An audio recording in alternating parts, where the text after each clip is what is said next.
මාතර පරවිදුව පාලම උඩින් හුළඟක් වැදි යද්දි එක පාරටම මගේ කකුල් යටින් පාලමේ ලෑලි චරස් ගාලා කැඩෙන සද්දයක් ආවා.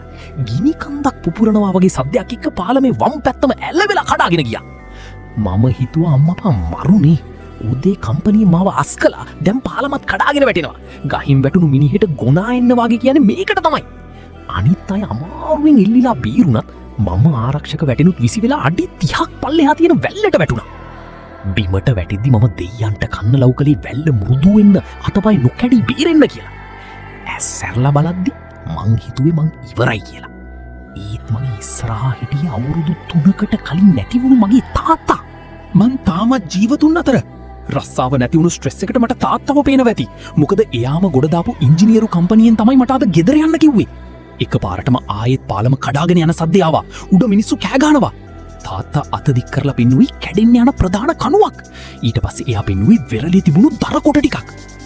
මට මතක් වුණා පොඩි කාලේ තාත්තත් එක්ක ඔය වගේ ලී කෑලි එකතු කරලා මාලිගා හදපු හැටි. ඒක තමයි එයා මට දුන්න පළවෙනි ඉංජිනේරු පාඩම. එකපාරටම මගේ ඉංජිනේරු මොලේ පත්තු වුණා. මං දුවලා ගිහින් ලී කොට ටික එකතු කරලා කැඩුණු කණුව යටින් තිබ්බා. මගේ ඉනේ තිබුණු බෙල්ට් එක ගලවලා ලී ටික වටේ තද කරලා බැඳලා මගේ මුළු වීරියම දාලා ඇද්දා. මොකද කියන්නේ? කණුව ආයි හරි තැනට ආවා. පාලම කිලින් වුණා. උඩ හිටපු හැමෝම බේරුණා. මං ආයි තාත්තා දිහා බලද්දි එයා පපුවට අත තියාගෙන කළුවරේම නොපෙනී ගියා. මං උඩට ගියාම හැමෝටම මාව වීරයෙක් වුණා.